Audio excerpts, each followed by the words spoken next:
Shalom saudara terkasih dalam Tuhan Yesus Kristus. Salam jumpa bagi saudara seiman di Indonesia dan di luar Indonesia. Saya berdoa roh, jiwa, dan tubuh saudara dalam perlindungan Tuhan kita Yesus Kristus, Yeshua HaMashiach, Tuhan yang benar, Elohim, Abraham, Ishak, dan Yakub. Dialah Tuhan yang benar. Dari Alkitab kita baca dan mengambil kesimpulan bahwa Dia ternyata Tuhan sendiri. Dan Alkitab menjelaskan dan mencatat bahwa Dia datang ke dalam dunia ini untuk menebus saudara dan saya. Karena kalau tidak ada penebus, maka kita tidak bisa sampai kepada Elohim, ya. Nah, saudara, apakah, ya, saya berikan topik ini, apakah gereja halam atau najis jika ada non-Kristen masuk di dalam gereja? Ya, saya samarkan kata-kata yang kemungkinan tidak berkenan di media sosial, ya rekan-rekannya, saudara paham. Dari itu saya akan lakukan ke depan. Apakah gereja haram atau najis jika non-Kristen masuk di dalam, atau ada non-Kristen ikut penyembuhan-penyembuhan? Ya, di beranda media sosial saya melihat, ya, sebuah postingan di mana ini, ya, saya nanggapi sedikit Habib Jafar Hussein. Judul videonya, apakah non-muslim tidak masuk surga? Ini, ya, judulnya. Nah, teman-teman bisa lihat, ya. Dan dalam isi video itu menjelaskan bahwa tidak ada kepastian, ya, tidak ada kepastian. Hanya saya bahasakan kurang lebih begini, hanya hak prerogatif Allah saja, ya. Jadi bagi kita non muslim yang di komentarnya tidak ada kepastian, ya.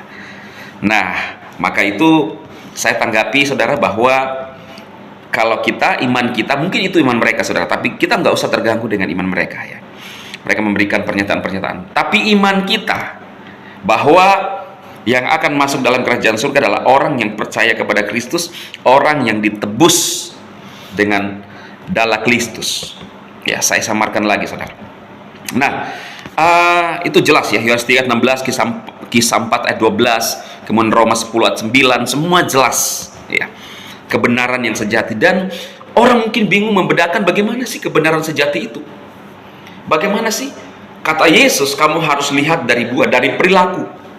Bahkan hamba-hamba Tuhan atau siapapun, bahkan orang yang mengaku nabi sekalipun, kita harus lihat dari perilaku, bagaimana ajarannya. Apakah yang paling bisa kita lihat adalah apakah sesuai dengan etika kehidupan di bumi ini, bukan etika kehidupan di planet Mars, saudara. Karena kita masih hidup di bumi, maka kita manusia ada namanya norma-norma etika, kesopanan, sopan santun. Nah, kalau ini dilanggar, tidak bisa, ya bagaimana mau berbicara tentang kebenaran? Ya, kata Yesus, dari buahnya kamu lihat. Mengasihi. Kalau Yesus kan mengajarkan kita mengasihi, saudara. Walaupun banyak orang yang mempitnya Tuhan sendiri, tetapi Dia tetap mengajarkan kebaikan. Nah, saudara, kita masuk dalam pembahasan. Apakah najis ketika ada non-Kristen? Kalau mereka menyebut kita non-muslim, saudara, ya, saya sebut juga non-Kristen masuk dalam gereja. Saudara, Tuhan yang kita sembah adalah Tuhan untuk semua orang. Tuhan Yesus tidak membatasi orang untuk datang beribadah kepada Dia. Bahkan pada saat Dia melakukan penyembuhan, waktu Dia masih ada dalam dunia, Dia menyembuhkan siapapun tanpa berkata, "Lu agama apa?" Tidak. Tapi ketika ada orang bermasalah datang kepada Yesus, disembuhkan. Jangan salah konsep, saudara. Saudara seiman, jangan berpikir bahwa hanya orang Kristen yang disembuhkan. Oh, tidak, semua. Mau dia next dia percaya atau tidak, itu urusan dia. Nanti Tuhan yang berurusan kembali dengan orang itu. Kalau dia sudah disembuhkan, lalu dia tidak percaya Tuhan, itu urusan Tuhan. Tetapi tidak ada kata najis, hanam. Tidak ada kata hanam bagi kita ketika ada non-Kristen masuk di dalam ibadah-ibadah kita maupun penyembuhan. Karena Yesus pun mengajarkan, karena Tuhan kita adalah Tuhan untuk semua orang, Yesus berkata, siapa yang percaya akan diselamatkan, tetapi siapa yang tidak percaya akan dihukum. Ya, kata-kata yang saudara mengerti ya. Jadi siapa yang percaya akan diselamatkan, yang tidak ya akan dihukum. Artinya apa? Yesus menghargai kehendak bebas kita. Kalau kita paham, mengerti, menggunakan akal hikmat kita, maka kita akan memilih apa yang baik untuk hidup kita, saudara. Tapi satu hal yang penting, untuk mengetahui Tuhan yang benar, kita harus lihat bagaimana buahnya, ajarannya.